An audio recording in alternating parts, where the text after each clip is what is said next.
People thought I was a monster. I was born addicted to heroin.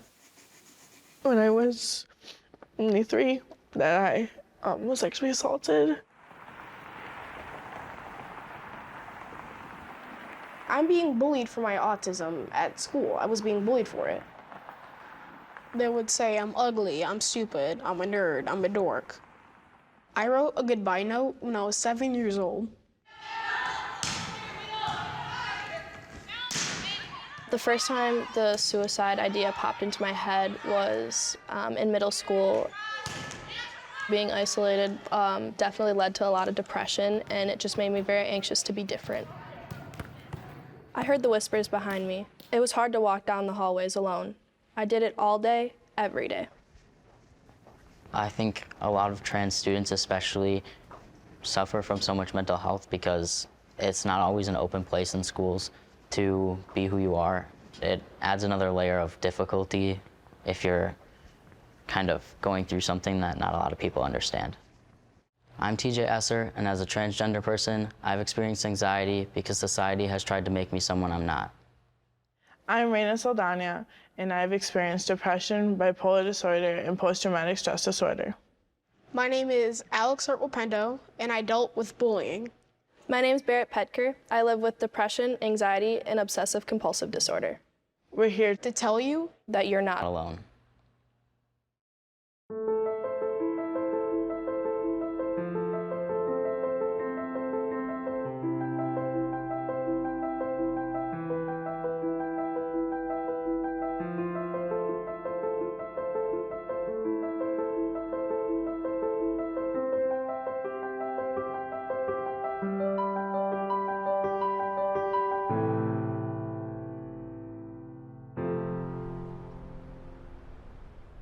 When I kind of hit puberty, it was a change in mindset.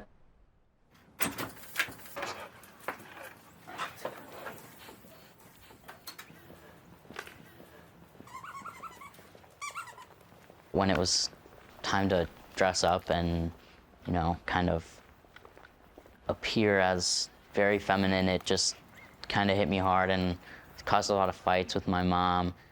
Most people feel uncomfortable during puberty, but not to the extent that I did.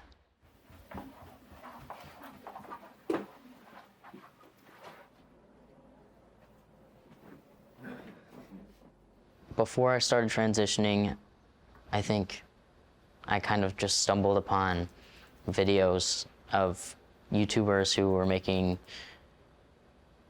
content on being trans, and they described what they were feeling, and it really resonated with me. I transitioned in between 8th grade and freshman year. I think I've kind of continuously had anxiety, and during that period of time it was just escalated a little bit because I was coming home to just a little bit of like tension.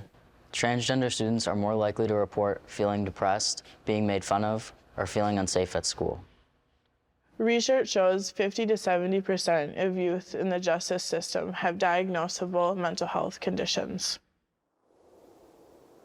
I was living with my grandma for most of my childhood. My mom kind of was there, but not really. She struggled with a lot of substance abuse and depression herself. Eventually, I had gone to the park when we were playing, and I had asked a random family if they were my family. And my grandma, that hurt my grandma a lot. So she decided that she wanted me to have a family, and so she put me up for adoption. When I was 7, I was admitted to a mental hospital. I lived in, 32 different placements until 18.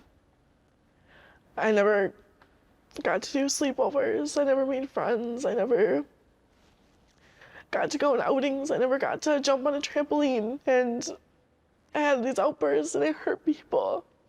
And I didn't mean to hurt people. And so it hurt that people were scared of me.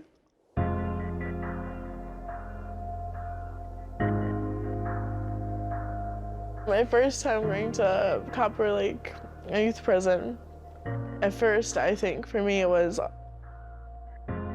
thinking, putting the pieces together, that this was my next step, that I was following the path of prison, I guess. Here I am at 3 a.m. in a cell listening to everyone scream that that was what it was gonna be for me forever.